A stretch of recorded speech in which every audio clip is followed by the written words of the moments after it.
অনেক দিনের পুরনো এই রঙের শেডটা হাতে পাওয়া মাত্রই মাথায় একটা এক্সপেরিমেন্ট ঘুরঘুর করছিল। তো এবার লাগবে আমাদের এরকম দুটো কার্ডবোর্ড, আর আমি কালারগুলো চুজ করে নেব। একটা কাপে আমরা একটু জল নিয়ে নেব। এই 2-3 বছরের পুরনো, তার চেয়েও বেশি হবে। তাই ভেবেছিলাম রঙটা হয়তো ম্যারিনেট করার সময় প্রবলেম হতে পারে, তাই কিছুক্ষণ আগে থেকেই জলে ভিজিয়ে রেখেছিলাম। এবার টিস্যু পেপারগুলো ছিঁড়ে ছিঁড়ে একটু একটু করে দিয়ে দিচ্ছিলাম। তখন পর্যন্ত তো সব কিছু ঠিকঠাকই চলছিল।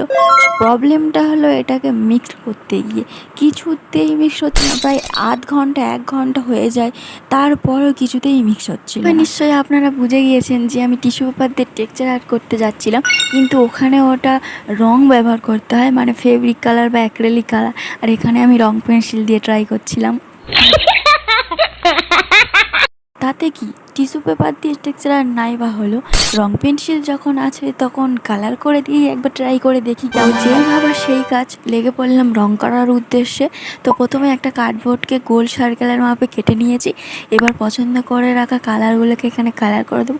খুব সহজ পদ্ধতি, আপনারাও ট্রাই করতে পারবেন। তো ফার্স্ট এখানে আমি ব্ল্যাক কালার দিয়েছি ছোটো গোলটা, তারপরে আকাশি রঙেরটা সেকেন্ডটাতে দিয়েছি, থার্ডটাতে দেবো হোয়াইট কালার। এখানে একটা মজার ঘটনা ঘটেছে। আমি কী ধরনের বোকামো, কী ধরনের পাগলামি মাথায় আসলে মানুষ এই ধরনের কাজকর্ম করে। আগে থেকেই এই কার্ডবোর্ডটা হোয়াইট কালার ছিল, এরপরেও আমি হোয়াইট কালারটা দিয়ে এখানে ইউজ করতে যাচ্ছিলাম। তারপরে হঠাৎ চোখে বললো, এটা তো আগে থেকেই হোয়াইট কালার।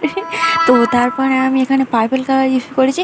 আসলে অনেক দিনের পুরানো হওয়ার কারণে রঙের শেডটা আমার কাছে ব্লু কালারটা নষ্ট হয়ে গিয়েছে, তাই ভাবলাম পার্পেলটা দিয়ে ভালো হবে। কী আর করা যাবে, গোঁজা মিললে কোনো রকমের কাজটা এই পর্যন্ত শেষ হয়েছে। তো কেমন লাগলো আমার এই পুরো কাজটা আর এক্সপেরিমেন্টের গল্পটি?